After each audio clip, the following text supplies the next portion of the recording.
You are now listening to the Take a Charge podcast, hosted by Aaron and Adam McCoy.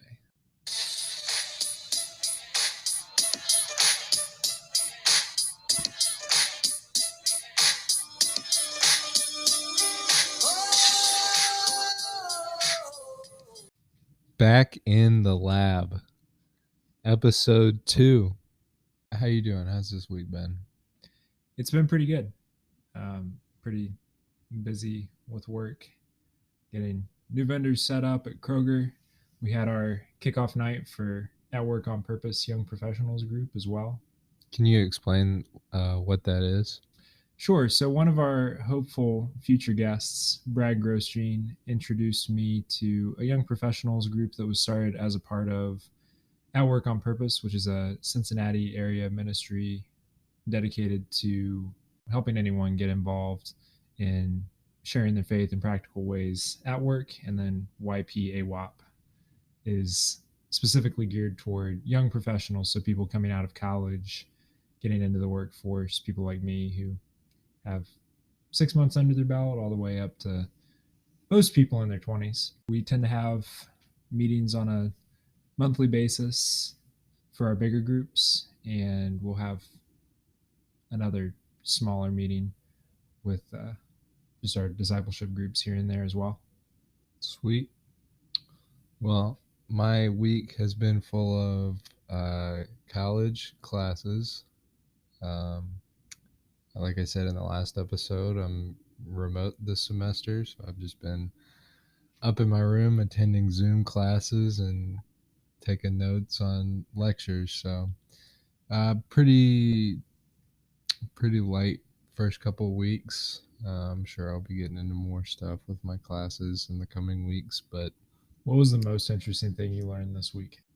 I don't know if I have anything like most interesting thing I learned, but I'm taking a digital marketing class, and one of the projects that we had to do, or one of the assignments that we had to do for this week, was take a screenshot of a social media post and explain like different elements about it and like relate it to what we were learning this week. So I took a screenshot of an Adidas Instagram post that was advertising James Harden's new shoe. So back with the James Harden again already in episode 2. But anyway, I took that ad and explained it, different marketing elements that we had talked about this week, and I don't know, that was pretty fun. You get to see like what other people like and what they chose to do their assignment on. I think other people, one other guy did shoes, a couple people did like different weightlifting equipment ads or posts from Instagram, and then there were a couple like food, like Coke and like Donato's Pizza, I think was one of them. But it was pretty interesting. I like that project. It's always cool to see the real life connections. I know that was one of my favorite parts of my digital media or digital marketing class in college. I got to do like a whole case study semester long on Coca-Cola, which is one of my favorite brands. But of course, this week, someone else in our family completed a digital marketing course along with a number of other courses. That's right. That would be our mom, Cindy McCoy. Congratulations to her for completing her Miami mini MBA yesterday.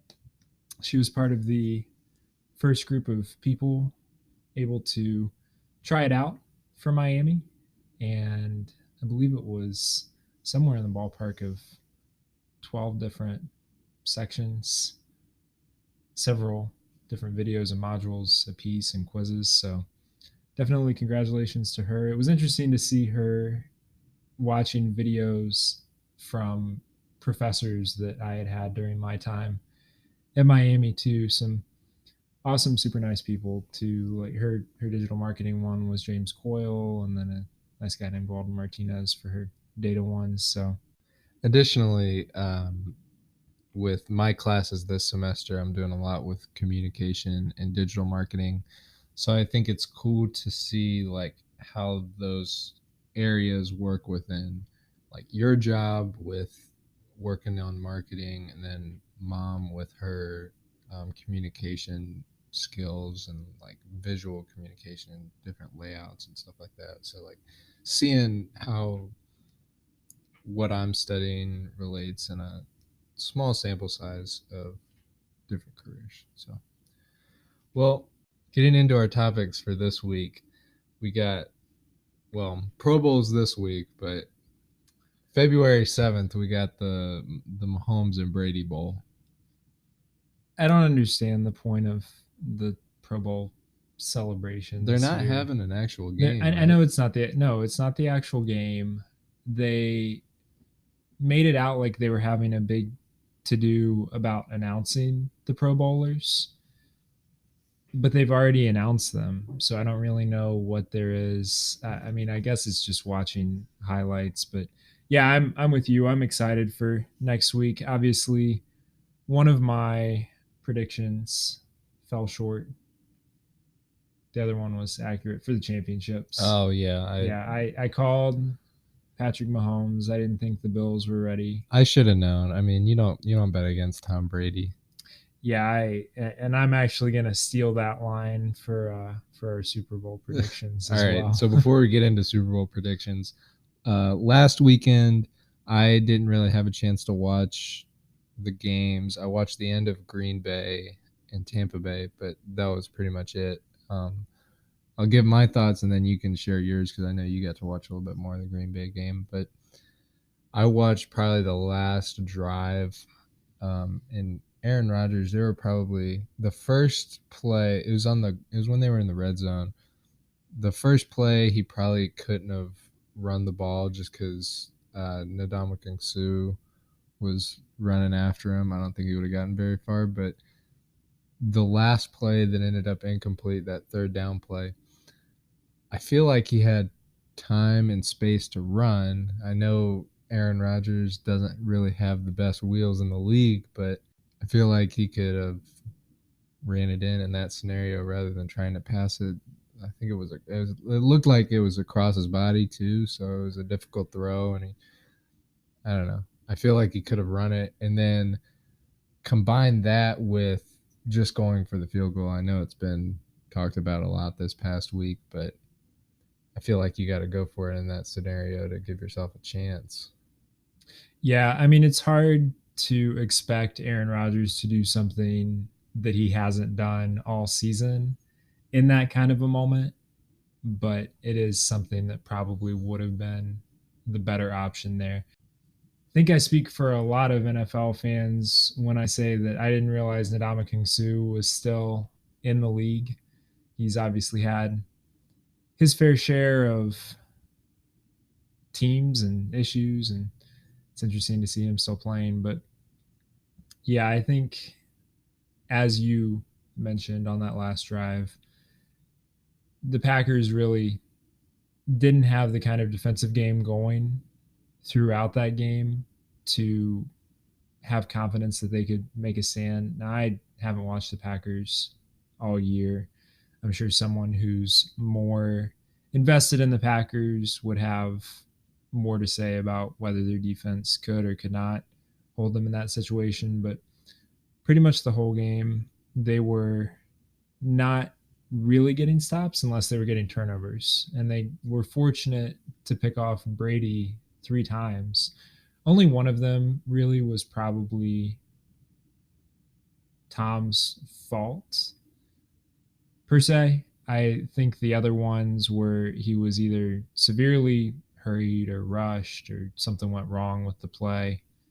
But you got to be able to capitalize on that. And you have to be able to get stops outside of turnovers. So in the end, it was disappointing. I would have liked to see Aaron Rodgers go to the Super Bowl. And for as good as the Packers have been, I kind of feel bad for them and their fan base because they've only had one NFC championship since Rodgers has been there. Like they've had some kind of heartbreaking losses. They won a Super Bowl with him, didn't they? They beat the Steelers in 2012, I think. Okay. I think it was 2012. I feel like for as good as they are to have only gotten one NFC title, I think it's disappointing. for the fans and for the organization. But I think that if they can bring in some strong wide receivers, I think they can be a title contender next year. As a Bengals fan, I do wish that our problem was only making it to the NFC or AFC championship every year, but different fan bases have different standards. I do think it was interesting to see. You mentioned Aaron Rodgers and the potential of him not coming back next year. I thought it was really interesting to see him come out pretty immediately after the game and say he was going to explore his options, and then 2 days later come on the Pat McAfee show and basically say that he was going to be back. Makes you wonder. Emotions run high after a loss like that. All right, well, moving on from the NFC Championship, who you got in the Super Bowl? KC or Tampa Bay? As I alluded to, I didn't watch any of the Chiefs and Bills last I week assumed until it was I didn't either. I the assumed end. I didn't was, think it was going to be much of a game. It really wasn't much of a game. Patrick Mahomes is a beast, but as you said last week, and as I alluded to earlier today, it is hard to bet against Tom Brady. And the Buccaneers team that played last week against the Packers was much better than I expected to see. I think if Brady hadn't thrown the 2 interceptions that were somewhat questionable and somewhat not his fault, it wouldn't have even been that close. So I think the Chiefs had their run last year, having a good run this year too. Andy Reid has done great things with the great offensive pieces that they've been able to provide for him there in Kansas City. And it's certainly nice to see him get over the hump, or it was last year, after so many years of getting so close with the Eagles, with Donovan McNabb and Brian Westbrook. But I agree with you and have learned my lesson from last week that you cannot bet against Tom Brady. So with this Brady and Mahomes matchup, do you think Mahomes will top Brady by the end of his career? Do you think he'll overtake Tom in the GOAT conversation for NFL? I have a stat for you. All right. And this stat is going to determine for me whether Mahomes gets close to Brady in his career. Something they flashed up during last week's NFC Championship was that Tom Brady saved the season that he missed for the Patriots, where Matt Castle played and they missed the playoffs despite having 11 wins. Take that season out, Tom Brady has made it to 16 straight AFC championships. Well, championships now, with the Buccaneers being in the NFC. If Mahomes can get anywhere close to that, I think he's in the conversation. And certainly there's that opportunity. The AFC isn't necessarily as strong. I know there are some teams coming up, but it's pretty much their conference to lose at this point. But that's just a remarkable stat. And until Mahomes gets anywhere close to that, I don't think that you can talk about them being in the same conversation for that. I think the situation with Mahomes is largely similar to the kind of 2014 to 2016 rise of Steph Curry. I mean, obviously Curry was on the rise before then. He was drafted in 09, but like that's when I feel like the Warriors started contending for titles. They started getting to the Western Conference Finals. And then you see within those 3 years, he's having so much influence on the game. He's having influence on the youth. Everybody's shooting threes now, whether you're 5'6" or 7 feet tall. So I think him revolutionizing the game that way and having so much influence over the youth, I think that's what it's going to be with Mahomes, because Mahomes is only his 3rd or 4th year. He's in the 4th year in this league, right? Yes. So he's a rookie, kind of backed up. 3rd year playing though. He didn't play his rookie year. He didn't play his rookie year? No, because he was back up to was it Alex Smith? Alex Smith, I think. They have good young talent on the team, and I think with that, Mahomes could give Tom a run for his money.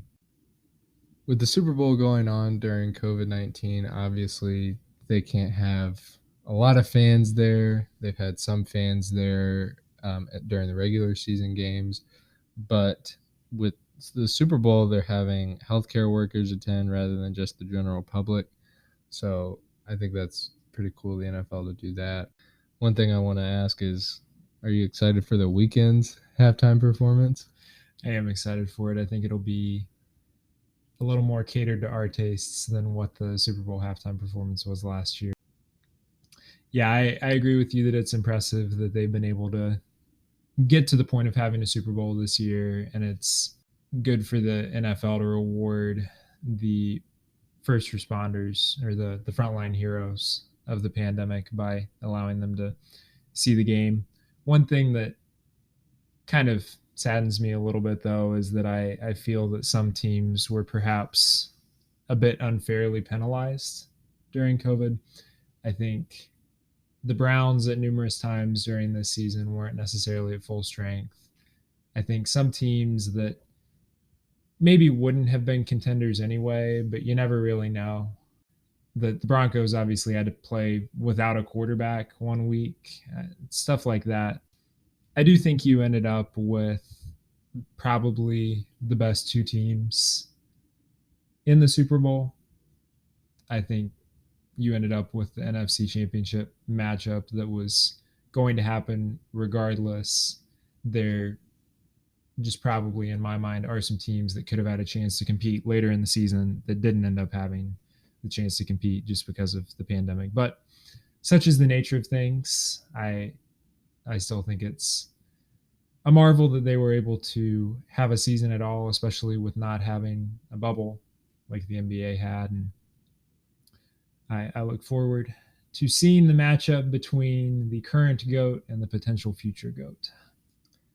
Now on to my area, talking about the NBA and All-Star projections. NBA as a whole, there's been some good games on this week. The Sixers and the Lakers had a great game. They got out to a lead and almost gave it up to LeBron. LeBron and AD kind of came back on them and were close to taking the lead. They had some key shots from Caldwell Pope and Alex Caruso, but ultimately couldn't get it done. And I think they lose to the Pistons too. They did. I'm not sure how bad it was, but obviously the Pistons aren't one of the better teams in the East. Right. Sixers and Lakers had a good game. Nets and Hawks went into overtime. Nets ended up pulling it out. Harden had a good game. I think he had like 31 and a triple double. So on to All-Star projections though. I'll say mine and then you can say yours. For the East, for All-Star starters, I had Harden, Beal, Durant, Giannis, and Embiid. For the West, I had Doncic, Curry, Leonard, and Jokic. So not really any surprises. Obviously, fans are voting on the starters, so it can all change regardless of what I think or you think. But that's who I would have. Obviously, if they did have an All-Star game, I know it's kind of up in the air right now, but they'd have guys pick teams, or at least that's what they've done in the last couple of years. Have the two top vote getters, one from the East, one from the West, and then pick their team. So it's not really East versus West, but those are who I have as my All-Star starters. What about you? Well, I would agree with you for the most part. I think going back to the Embiid point, he has improved quite a bit from the last time I watched him, which has been a while, admittedly. I've probably seen more of Joel Embiid from his Mountain Dew commercials than I have actually in the game. But Embiid's like number one in MVP right now. He did. He's like the front runner. I was shocked, but he had a very good game. I was impressed by what he was able to do against Anthony Davis, who's not a chump defender, obviously. I agree with your starters. Where I focused more on considering the All-Star voting was on the subs. There are a few key guys, and two in particular that I'm going to mention, who have not been All-Stars before and have a chance to be this season, and I think should be this season. And those are Zach LaVine and Jaylen Brown. The Celtics having some people out from COVID, stuff with that. Kemba Walker being injured. I think he's really had to step up or had to fill in a role as that second guy, which he's kind of been that second guy, but like he really solidified that. So obviously Jason Tatum's still their number one guy, but like he's having a bad game or something, they're not going to lose anything, I feel like, with Jaylen Brown as the number 2. I do miss the flat top. All right, moving on from NBA to other non-sports related topics. Can you give us a little rundown on what's been going on with GameStop, Adam? So I am not a finance guy by any means. I am not someone who has ever tried to make a profit in the stock market. I probably will in coming years try to get a little bit invested, not in the sense of day trading or anything crazy like that, but basically for anyone who has not been paying attention this week, there was an extreme amount of attempted shorting going on with GameStop, where hedge fund managers had shorted, I want to say the number was somewhere in the ballpark of 140% of GameStop's stock. So, really, more than they even had. And a bunch of Redditors got wind of this, that these hedge fund managers were basically trying to make a profit off of GameStop just tanking lower than it was already, and decided that they were going to stick it to them and make GameStop's stock rise. And rise it did quite a bit. So much so that like people like Robinhood had to like put a hold on people buying stocks. Like you could still like you could still have it, but like you couldn't buy anymore. You couldn't trade it. There was one, my favorite story was there was a 10-year-old somewhere in the US that made $3,200 before cashing out. But yeah, it's been really interesting to see. Next week the SEC is going to start looking into the Robinhood side of things with closing it down, as well as the actual supposed market manipulation by these Reddit groups. One of the most intriguing interviews I heard on it this week was, I don't think you've seen Wolf of Wall Street. I have not. But the main guy that it was based off of, Jordan Belford, came on and basically classified the whole thing as a pump and dump, which is something he used to do relatively frequently in his trading days. So there are questions over the legality, but I'm happy for the little guys who are able to make a small profit, and in some cases a big profit, off of this GameStop stock and others like it, like AMC and BlackBerry, names that I haven't heard in a while. Yeah, I've never been really into the stock market. I don't really plan on getting involved anytime soon, but it's been fun to watch. It's been fun to watch. Like I've got friends from high school uh, who were into like following stocks on Robinhood and stuff. I was gonna say, I remembered you getting the ask to Yeah, so one of my friends, stock.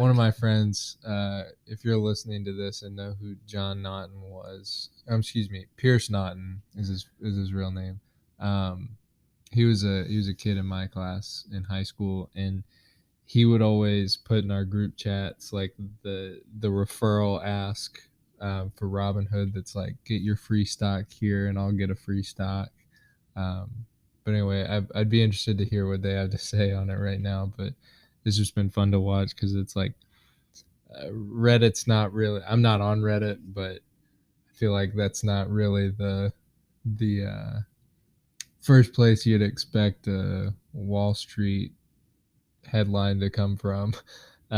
That's the best part of it, in my opinion. Yeah, just but it's been fun to watch. I'm interested to see what happens going forward. Next up, the Godzilla versus Kong trailer has been getting a lot of play.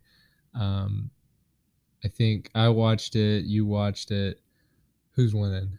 It's tough. I think I'm gonna have to borrow from our good friend Michael Colglazer on this one, because he has put infinitely more research into it than I have. So Michael Colglazer is not a name I've heard in a minute. So credit to Michael. Shouts to Michael. Yeah, if he's listening to this, I follow his movie review Snapchat story, and he put together a review on King Kong versus Godzilla based on the trailer this week, and really talked about how it came down to character. And while Godzilla might have the raw power that it takes to annihilate an entire city with one fire filled breath.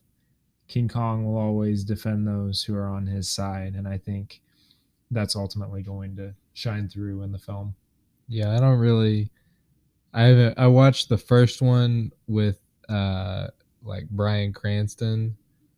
I don't think I didn't watch the sequel, um, but just like on paper, like it's I don't know because like Godzilla has the water, he can breathe fire, but like Kong's like pure strength. So He's got the he's got intangibles too. mobility. He's got mobility, but he does have the intangibles, and so I need to watch the sequel before I watch this one. But I did see in the trailer it's got Brian Tyree Henry in it from Atlanta who played Paperboy. So that should be interesting to see him. I don't know if he's in the sequel or not. But last thing before we go, Tuesday was the 1 year anniversary of Kobe Bryant's tragic passing.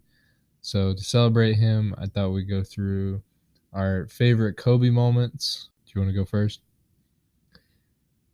Mine's pretty cliche, but I think the way he went out was unmatched. I think the only person who comes close in recent memory in my mind was watching Peyton Manning win the Super Bowl in his last game with the Broncos. The Lakers hadn't been that good for a while. They really didn't have a great team that year, but to come out and perform like vintage Kobe as he did in that game was a really solid way just to go out. I think that's an understatement. But some of his matchups with LeBron were pretty impressive to watch as well, especially the ones on Christmas Day. I have vivid memories of those. One of the things I wish we would have had most was a Kobe and LeBron finals, which we never got. But I think that would have been interesting to see. But I think my favorite Kobe moment um, probably had to be 81. You could just tell in his eyes like there was nobody that was going to stop him. Like every shot he took was going in. So I think that's probably my favorite. But I definitely think his last game, um, yeah, I mean, his last couple of years, he was still Kobe, and he was still putting up numbers relative to where he was in his career.